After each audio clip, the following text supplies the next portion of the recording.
warahmatullahi wabarakatuh. Bismillahirrahmanirrahim. Alhamdulillahi rabbil alamin. Wal 'aqibatu lil muttaqin wa la 'udwana illa 'alal zalimin. Wassalatu wassalamu ala sayyidil mursalin Sayyidina Muhammadin wa ala alihi wa sahbihi ajma'in. Amma ba'du, qala rabbi syrah li sadri wa yassir li amri wahlul 'uqdatam min lisani yafqahu qawli. Amin. Bapak Ibu hadirin hadirat segenap jamaah pengajian Majelis Ta'lim Masjid Jami' Nurul Islam seluruhnya yang dimuliakan Allah Subhanahu wa taala. Para pencinta ilmu, ahli kebajikan, ahli ibadah, pengharap ridha serta barakah Allah, insyaallah calon-calon surganya Allah Subhanahu wa taala. Amin. Kita patut memuji syukur kehadirat Allah. Alhamdulillah, malam hari ini Allah telah banyak limpahkan rahmat, nikmat serta karunia sehingga kita dapat kembali hadir duduk beriktikaf dalam rangka kita bertolabul ilmi. Semoga hadir kita, duduk kita serta seluruh amal ibadah kita senantiasa diterima oleh Allah Subhanahu wa taala. Amin ya Allah ya rabbal alamin. Salawat teriring salam kita haturkan kepada junjungan kita baginda Nabi Muhammad sallallahu alaihi wasallam, para keluarga, para sahabat dan para pengikutnya sekalian. Bapak Ibu hadirin hadirat, kita kembali membuka kitab Nasaihul Ibad halaman 18 baris ke-5 dari bawah. Wal maqalatul khamsuna. Sebelumnya mari kita berdoa mohon kepada Allah, semoga Allah memberikan kita ilmu yang bermanfaat untuk dapat kita amalkan dalam kehidupan kita sehari-hari. Bismillahirrahmanirrahim. La ilaha illallah. Astaghfirullah. Allahumma salli wa sallim ala sayyidina Muhammadin wa ala ali sayyidina Muhammad. Allahumma iftah lana bihi أبواب علمك كما فتحتها على أنبيائك وعلمائك المتقدمين والمتأخرين وانصر علينا رحمتك يا ذا الجلال والإكرام بنية القبول وتمام كل سل والمأمول على ما نوينا وعلى ما به أسلافنا وإلى حضرة النبي محمد صلى الله عليه وسلم وإلى من بنى وعمر هذا المسجد وإلى مصنفي هذا الكتاب وأصولهم وفروعهم وذرياتهم وأهل بيتهم وإلى أرواح آبائنا وأمهاتنا وأجدادنا وجداتنا وأعمامنا وعماتنا مشايخنا وأساتذنا ولمن له حق علينا أينما كانوا في قبورهم أن الله الكريم يتغشاهم بالرحمة والمغفرة ويعلي درجاتهم في الجنة. الفاتحة. الشيطان الرجيم. Bismillahirrahmanirrahim. Alhamdulillahi rabbil alamin. Ar-Rahmanir Rahim. Maliki yaumiddin. Iyyaka na'budu wa iyyaka nasta'in. Ihdinas siratal mustaqim. Siratal ladzina an'amta 'alaihim ghairil maghdubi 'alaihim waladdallin. Amin. Bismillahirrahmanirrahim. Wal maqalatul khamsuna, dan maqalah yang ke-50 dari bab sulasi, bab 33. An Abil Faidhi, dari Imam Abul Faid Dhunnuni al-Misri, yaitu Imam Dhunnun al-Misri. Wasmuhu, dan namanya Sauban bin Ibrahim, yaitu Imam Sauban bin Ibrahim. Wa qila al-Faidu bin Ibrahim, dan ada yang mengatakan namanya Imam Al-Faid bin Ibrahim. Wa abuhu, dan ayahnya kana adalah Naubiyan, berasal dari suku Naubiyah. Wa huwa, dan dia auhadu waktihi, satu-satunya waktu, ya, pada zamannya. Ilman, adalah orang yang berilmu.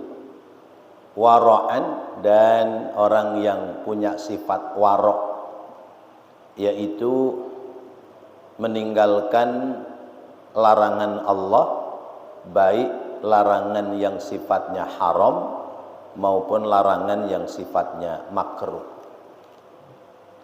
Wahalan, dan berperilaku baik. Wa adaban, dan memiliki adab tata krama yang mulia.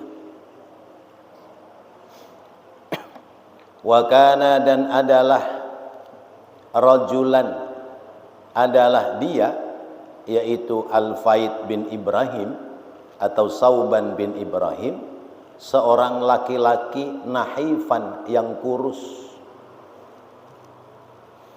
Ta'luhu, melebihi padanya, humratun, warna merah, laisa bi abyadha, tidak berwarna putih, al-lihyati, warna jenggotnya. Tuwfiya, beliau meninggal dunia sanata khamsin wa arba'ina wa mi'ataini, meninggal dunia tahun 5 dan 40 dan 200, berarti tahun 245 Hijriyah. Apa yang dikatakan oleh beliau? 3 hal. Kullu khaifin haribun, wa kullu raghibin talibun, wa kullu anisin billahi mustawhishun bil khalqi. Kullu khaifin, tiap-tiap orang yang takut, min syai'in, dari sesuatu, haribun, maka dia akan lari, minhu, daripadanya. Yakni faman, maka siapa orang, khafa, yang takut, min adzabin nari, dari siksa api neraka, amila, dia berbuat amalan, satu perbuatan, yub'iduhu, yang menjauhkan dia, minha, dari siksa neraka. Wa kullu raghibin, dan tiap-tiap orang yang menginginkan sesuatu, tiap-tiap orang yang pingin, fi syai'in, terhadap sesuatu, talibun, maka dia akan mencari, lahu, kepada syai'un. Yakni faman raghiba, maka siapa orang yang kepingin, fil jannati, masuk ke dalam surga, amila, maka dia berbuat amalan, satu perbuatan, yuqarribuhu, yang mendekatkan ia ilaiha, kepadanya, yakni kepada surga. Wa kullu anisin billahi, Wa kullu anisin, dan tiap-tiap orang yang merasa senang. Anis maknanya merasa senang. Billahi, kepada Allah. Mustauhishun, dia akan menjauhkan diri bil khalqi, terhadap makhluk. Wa fi nuskhatin, dan dalam keterangan lain, mustauhishun, dia akan menjauhkan diri an nafsihi, dari hawa nafsunya sendiri. Bapak Ibu hadirin hadirat rahimakumullah, nasihat yang baik dari seorang ulama namanya Imam Dhunnun Al-Misri. Imam Dhunnun Al-Misri ini ada yang menamai Imam Sauban bin Ibrahim, ada pula yang memahaminya namanya adalah Faid bin Ibrahim, ya. Faidun bin Ibrahim. Saya punya kawan namanya Faidullah, ya. Ayahnya seorang ulama yang cukup dikenal pada zamannya. Yang dikerjakan oleh ayahnya adalah memperdalam ilmu, kemudian menata hati dengan sifat warok, serta menjaga diri dengan perilaku, akhlak, dan tata krama yang baik. Pantas kalau kemudian putranya juga orang yang berilmu. Karena ayahnya orang yang berilmu, putranya mencari ilmu, maka putranya juga akan menjadi orang yang berilmu. Ada pepatah mengatakan bahwa buah akan jatuh tidak jauh dari pohonnya. Tapi tidak selamanya demikian. Buah kelapa di pinggir sungai, sekalipun jatuhnya di bawah pohonnya, tapi ngambangnya, ngalirnya sampai ke tempat yang jauh. Artinya anak seorang ulama bisa jadi ulama, anak seorang ulama juga bisa jadi tidak jadi ulama. Akan menjadi ulama kalau dia menuntut ilmu. Tidak akan menjadi ulama kalau dia tidak menuntut ilmu. Mau dari mana dapat ilmunya?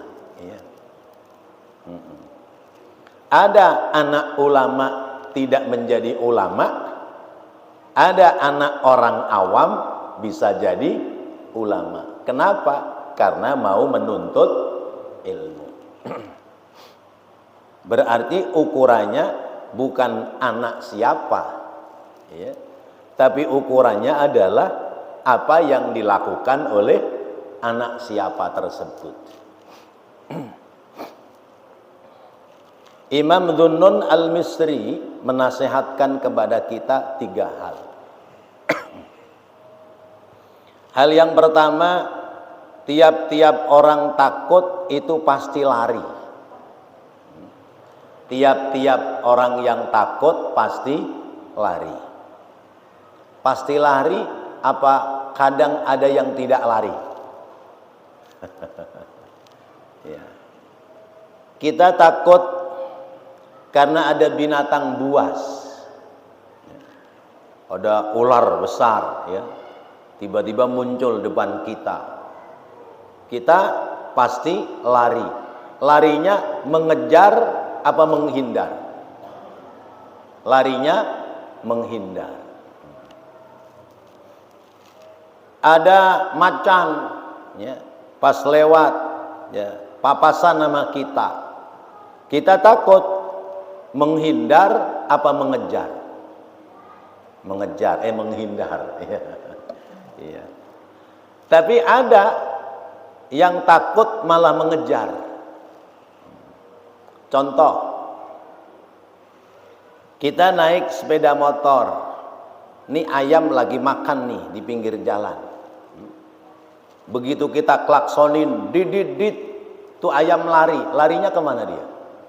Mengejar kita, mengejar motor kita, nabrak ke sela-sela jerujinya. Ya. Itu contoh. Jadi takut bukan lari menghindar, tapi lari mengejar. Ada lagi takut bukan lari, tapi malah jongkok.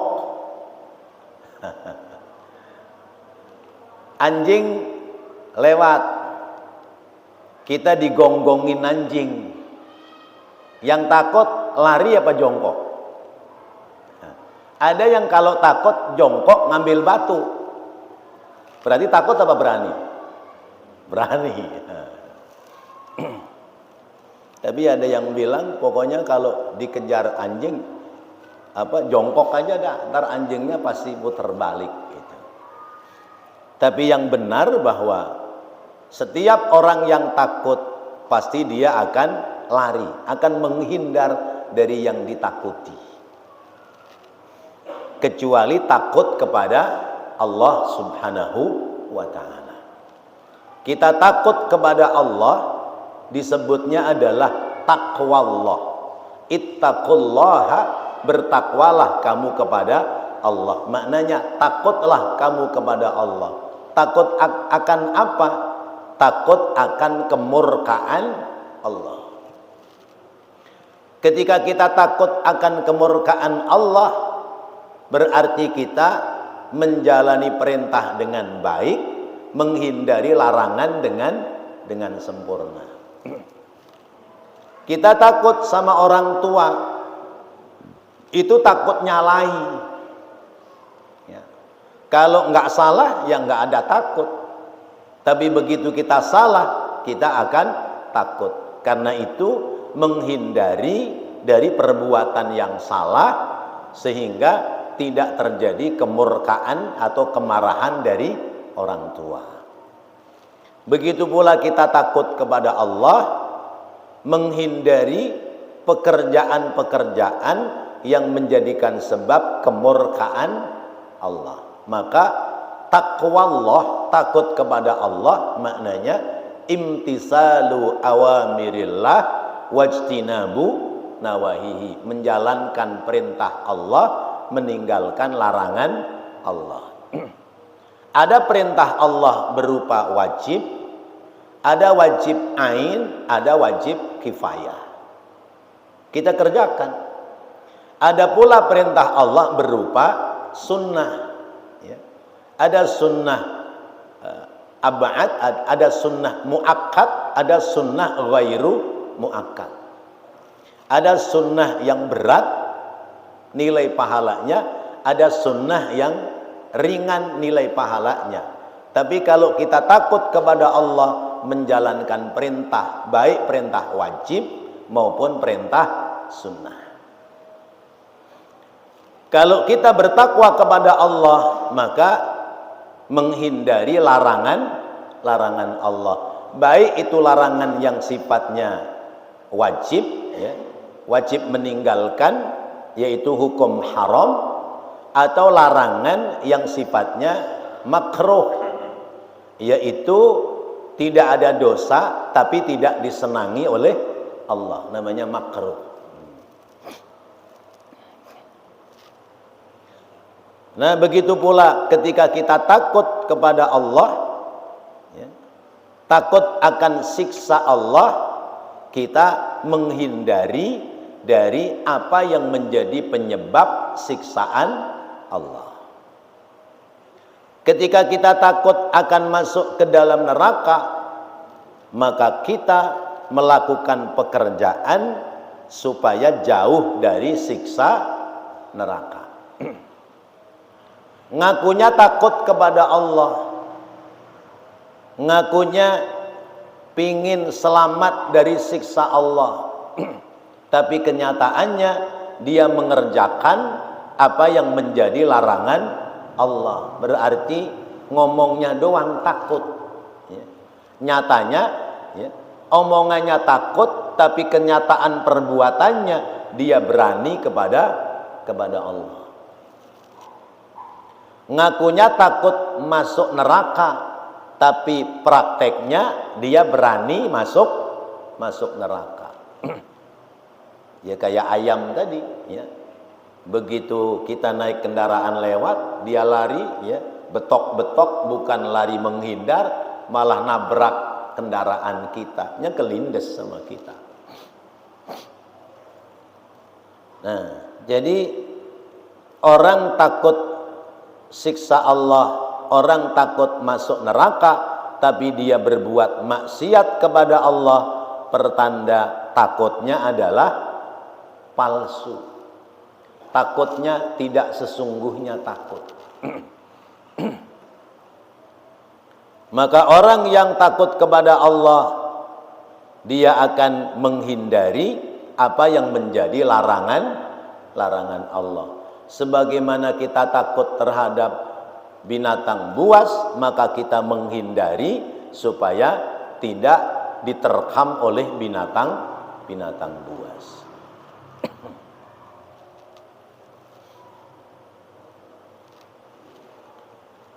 Lalu takut itu ada yang sifatnya secara fisik, ada pula yang sifatnya non fisik, ya, jiwa, kejiwaan. Kalau takut secara fisik, ya ketemu dengan binatang buas. Atau mau nyebrang takut, ya. Akhirnya dia menghindari menyeberang, dia akan menyeberang kecuali lewat jembatan penyeberangan. Itu fisik dohir. Tapi ada orang takut non fisik, jiwanya takut. Ada orang bawaannya terasa takut, ya. Hawanya apa-apa rasanya takut. Nah, ini sesungguhnya dia sedang dihinggapi oleh penyakit rasa takut, ya. Mau menikah takut nggak bisa memberikan nafkah, ya. Ya. Akhirnya nggak nikah, ya. Ya. Atau mau usaha takut usahanya nggak maju, ya. Sehingga tidak jadi usaha. Usaha apa saja kalau ditekuni pasti akan ada kemajuan, akan ada hasil. Yang nggak maju-maju itu usaha orang mancing, ya. Usahanya orang mancing nggak bakal maju, pasti mundur. Sebab kalau maju kejebur kali dia.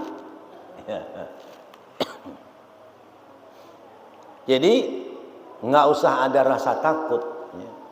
Yang penting jalannya sudah benar, ikhtiarnya sudah sesuai aturan agama, ya sudah, bismillah, jalani. Ada pula orang takut kepada Allah, tadi itu jiwanya ada rasa takut kepada Allah. Ada pula orang takut pada tempat-tempat yang disebutnya tempat apa, angker, ya. Angker apa singit gitu, ya. Ya. Daerah mana sini masih ada nggak? Daerah Kincir sini, tempat yang bikin orang kalau lewat takut. Sudah nggak ada, ya. Zaman dulu karena rumah masih jarang, pohonan masih gede-gede, rindang, ya. Lampu listrik belum nyampe, ya. Tanahnya belok becek, jadi banyak orang pada enggan lewat situ, akhirnya dianggap angker, ya. Orang lewat situ itu takut, karena saking takutnya kalau lewat ngomong amit-amit anak bagong mau lewat. Nah, ini kalimat yang salah. Kalau orang Jawa, nuwun sewu mbah, putumu badhe lewat, ampun diganggu nggih, gitu. Cucunya mau lewat, jangan diganggu. Nah, ini kalimat yang keliru. Kita lewat aja. Kalau ada rasa takut, kembalikan kepada Allah. setan pun makhluk Allah. Selama kita sudah membaca kalimat-kalimat yang dianjurkan oleh Allah, dianjurkan oleh Rasulullah, ya jalan aja. Enggak ada setan makan manusia. Yang kedua, wa kullu raghibin fi syai'in talibun. Orang yang punya keinginan terhadap sesuatu, maka dia akan mencari sesuatu yang diinginkan.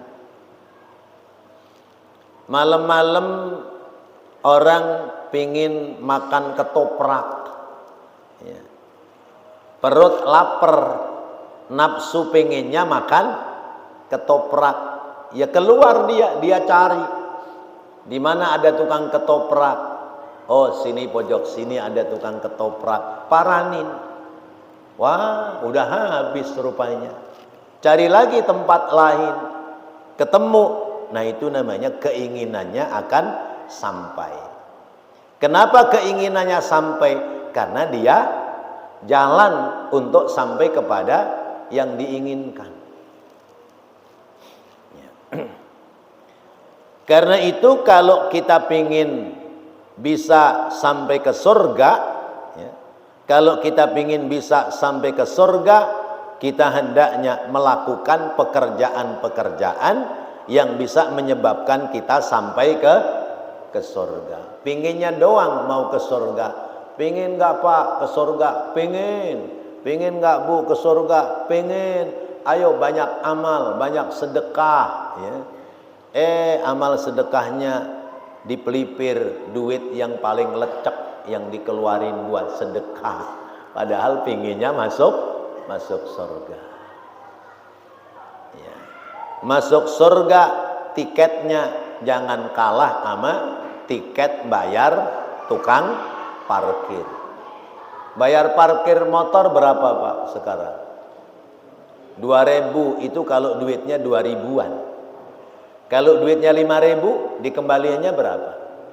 Dikembalikannya 2.000, berarti diambil tukang parkir 3.000. Itu tukang parkir, ya, cuman ngamanin motor. Kalau kita amal, pingin ke surga, berapa yang kita keluarkan? 2.000 juga, atau 5.000. Berarti masih ukuran ngamanin sepeda motor sama tukang parkir. Padahal amal kita tujuannya ngamanin diri kita supaya selamat dari siksa neraka sampai masuk ke dalam surga. Padahal sudah dijanjikan oleh Rasulullah SAW, ma naqasa malun min shadaqatin bal yazdad wa yazdad wa yazdad. Tidak akan berkurang harta yang kita sedekahkan, tetapi akan bertambah, bertambah dan bertambah. Kita ngitungnya pakai teori matematika. Uang 100.000 diambil 10.000 buat sedekah, sisanya tinggal 90.000. Berkurang secara hitungan matematika. Tapi kalau kita menghitungnya keberkahan Allah, nilai pahala yang akan kita peroleh, kata Allah, masalu ma yunfiquna fi sabilillahi kamasali habbatin ambatat sab'a sanabil fi kulli sumbulatin mi'atu habbah wallahu yudha'ifu liman yasha wallahu wasi'un alim. Perumpamaan orang yang menafkahkan harta di jalan Allah seperti menanam satu biji. Satu biji ditanam tumbuh 7 tangkai. Setiap satu tangkai keluar 100 buah. Berarti 7 kali 100 sama dengan 700. Kalau kita sedekah 100 pahalanya 700. Kalau kita sedekah 1.000, pahalanya 700.000. Kalau kita sedekah 10.000, pahalanya berapa, Pak? 7 juta. Ya. 7 juta. 7 juta ditambah 90.000, berarti 7.090.000. Itu nilai yang sesungguhnya. Nilai yang sesungguhnya harta yang kita sedekahkan. Selama kita ngitungnya pakai matematika, konsepnya konsep bakhil wal pelit wal medit, nggak akan naik-naik sedekah kita. Segitu juga cukup Ustadz, biarin sedekah sedikit, yang penting ikhlas. Lah iya, kalau sedekah sedikit mah kudu ikhlas. Sedekah sedikit kagak ikhlas, namanya kebangetan. Udah sedikit masih nggak ikhlas. Misalnya seperti itu. Kullu raghibin min syai'in haribun. Siapa orang yang pingin untuk mendapatkan sesuatu, maka dia mengejar apa yang ingin didapati. Siapa yang pingin mendapatkan keuntungan pahala, maka dia akan mengejar pekerjaan-pekerjaan yang bisa mengantarkan dia sampai ke surga. Pingin tahu Pak jalan ke surga? Pingin tahu Bu jalan ke surga? Lewat mana kira-kira? Ini perapatan sini kanan kiri apa lurus jalan ke surga? Jalan ke surga itu hadir di majelis ilmu. Sebab sabda Rasulullah, man salaka tariqan yaltamisu bihi ilman sahhalallahu lahu tariqan ilal jannah. Siapa yang berjalan menuju kepada majelis-majelis ilmu, maka sesungguhnya dia sedang cari jalan mudah menuju ke surganya Allah Subhanahu wa ta'ala. Berarti kita sedang berjalan menuju jalan surganya Allah. Pantas ngaji itu bawaannya berat, karena ternyata ngaji itu adalah jalan menuju ke surga. Kalau jalan menuju ke Roma banyak, ya. Lagunya banyak jalan menuju Roma, ya. Tapi jalan menuju ke surga adalah sabilul ibadah, jalan menuju pada ibadah kepada Allah Subhanahu wa ta'ala. Maka kita sudah tepat, ya. Kita datang ke majelis-majelis ilmu, berarti kita sedang berjalan menuju ke surganya Allah Subhanahu wa ta'ala. Harapan kita mudah-mudahan jalan ini akan menyampaikan kepada kita sampai ke dalam surga. Amin ya Allah ya Rabbal alamin. Yang ketiga, wa kullu anisin billahi mustayhishun bil khalqi. Tiap-tiap kesenangan, tiap-tiap orang yang merasa senang dekat dengan Allah, maka dia akan jauh dari makhluk. Orang yang sudah senang dekat kepada Allah, dia akan jauh dari makhluknya Allah. Di keterangan lain, siapa yang senang dekat kepada Allah, maka dia akan menjauhi dari hawa nafsunya diri sendiri.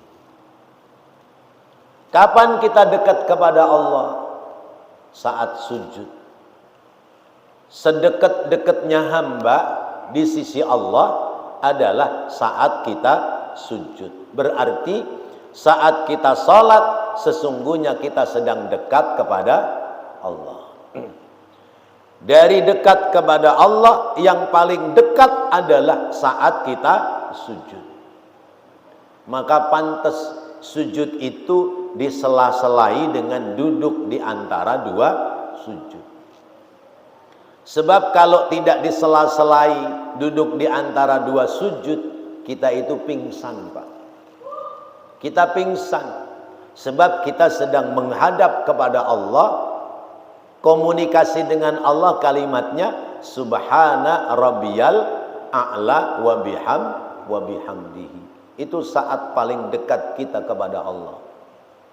Ya. Karena itu Rasulullah mengajarkan fa'atil fis sujud, maka panjangkanlah kalian di dalam sujud. Karena saat itu kita sedang dekat kepada Allah Subhanahu wa taala. Kalau kita sudah dekat kepada Allah, kita sudah merasa senang kepada Allah, maka kita pelan-pelan akan jauh dari makhluk-makhluknya Allah Subhanahu wa taala. Orang akan berkumpul dengan komunitasnya masing-masing. Ya, pernah saya sampaikan. Orang akan berkumpul dengan komunitasnya masing-masing. Komunitas moge, ya, apa moge? Motor gede. Komunitas motor gede, dia akan berkumpul dengan teman-temannya yang seneng motor gede. Komunikasi yang terus menerus, kemudian ngajak ketemuan, sesudah bertemu membuat jadwal touring. Ya. Touring itu jalan-jalan, ya. Jalan-jalan pakai motor gede, berangkat dari Jakarta. Kemana ini yang dituju? Dieng, Jawa Tengah. Ya. Ya. Ditata itu motornya, diservis, bawa perbekalan, ya, sempet-sempetin berangkat dari Jakarta sampai ke Dieng. Butuh berapa hari Pak untuk sampai ke Dieng? Ya. Mungkin perjalanan bisa 1 hari penuh. Dieng daerah mana? Wilayahnya mana Dieng? Purwokerto, ya. Ya, kalau dari Pekalongan ke selatan ngidul terus. Di sana itu di puncak Dieng ada musim saljunya. Ya. Jadi kadang-kadang pada suhu tertentu itu muncul salju. Jadi di pohon-pohonan, di tanah dan sebagainya itu ada saljunya. Padahal kalau pingin salju mah di kulkas juga ada salju. Tapi pingin yang asli, berangkat ke sana, motornya harganya berapa? Motor gede berapa duit?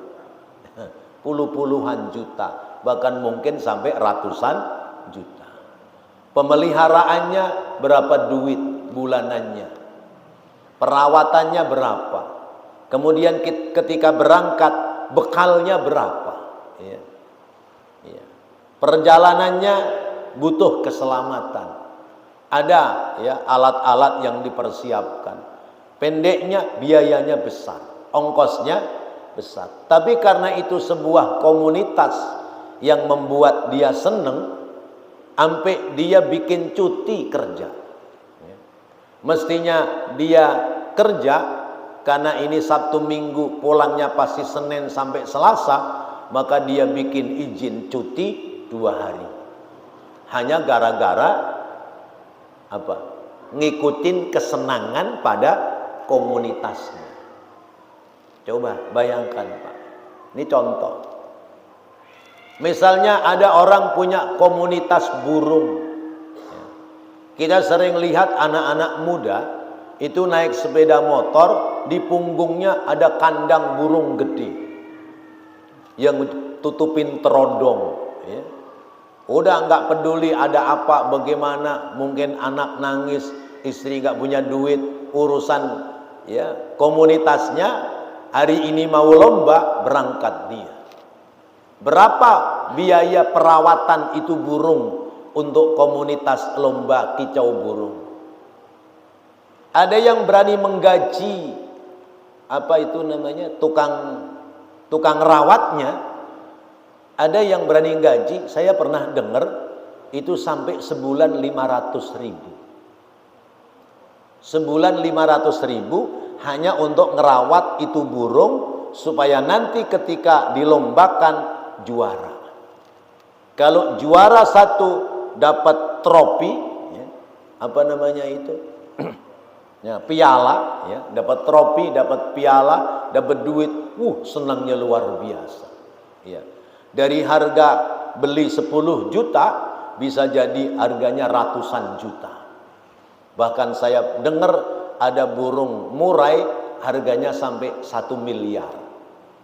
Mending kalau burung murai masih ada kicau-kicaunya bisa didengerin. Burung dara, Pak, burung merpati. Itu daerah saya, daerah Pekalongan, Tegal, Semarang. Itu merpati kolong, itu harganya sampai ratusan juta, sampai miliar. Masya Allah. Padahal burung merpatinya sama. Tapi kalau sudah dikelepekin, dia bisa jatuh, masuk ke kolong dengan kecepatan sekian meter per detik, juara. Hadiahnya apa? Mobil ukurannya. Masya Allah. Lah ini kan komunitas, ya. Yang komunitas ini sifatnya duniawi, tapi berani biaya mahal, berani ongkos mahal. Nah, kita hendaknya punya komunitas. Komunitas apa? Kumpulan orang-orang yang anisun billahi. Orang-orang yang senang mendekatkan diri kepada Allah. Kumpulan orang-orang yang senang mendekatkan diri kepada Allah, biayanya mahal enggak, Pak? Enggak mahal. Biayanya enggak mahal. Cuman tinggal disempatkan waktunya, lalu kemudian ditundukkan hawa nafsu, keinginan duniawinya, ngumpul sebentar, ya, bersama-sama. Kalau memang bisa menang dalam lomba komunitas anisun billah, ya, senang cinta kepada Allah, hadiahnya apa, Pak? Surganya Allah Subhanahu wa ta'ala. Hadiahnya surga. Masya Allah. Tapi komunitas ini lebih jarang, lebih langka ketimbang komunitas yang sifatnya duniawi, sekalipun bayarnya mahal. Masya Allah. Karena itu berbahagialah kita menjadi orang-orang yang dipilih oleh Allah untuk kumpul pada komunitas orang-orang yang cinta kepada Allah Subhanahu wa ta'ala. Alhamdulillah. Kembali saya tekankan apa yang disampaikan oleh Imam Dhunnun al-Misri, kullu khaifin haribun. Tiap orang yang takut, dia akan lari. Kalau dia takut kepada neraka, dia lari dari jalan yang menyebabkan siksa neraka. Setiap orang, kullu raghibin talibun, setiap orang yang pingin, ya, menginginkan sesuatu, maka dia pasti mencarinya. Kalau kita pingin sesuatu berupa surga, maka kita mencari jalannya menuju kepada surganya Allah Subhanahu wa ta'ala. Siapa yang senang kepada Allah, perlahan-lahan dia akan menjauhkan diri dari makhluknya Allah Subhanahu wa ta'ala. Mudah-mudahan kita dipilih oleh Allah menjadi orang-orang yang dimaksudkan dalam pelajaran ini, sehingga kita jauh dari siksa nerakanya Allah dan kita akan dekat dengan surganya Allah Subhanahu wa ta'ala. Amin ya Allah ya Rabbal alamin. Rabbana taqabbal minna innaka antas sami'ul alim wa tub alaina innaka antat tawwabur rahim. Rabbighfir warham wa anta khairur rahimin. Wa sallallahu ala sayyidina Muhammadin wa ala alihi wa sahbihi wa sallam. Walhamdulillahi rabbil alamin. Wassalamu alaikum warahmatullahi wabarakatuh.